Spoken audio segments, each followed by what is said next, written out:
Dear viewer, may this drop of wisdom be a tonic for your soul. May you be inspired and your horizons expanded. A plea for wisdom.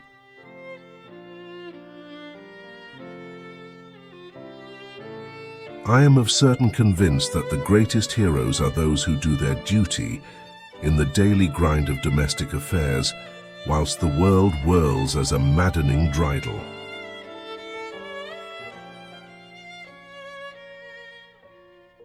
Florence Nightingale, Om RRC DSTJ, 12th of May 1820, 13th of August 1910, was an English social reformer, statistician, and the founder of modern nursing.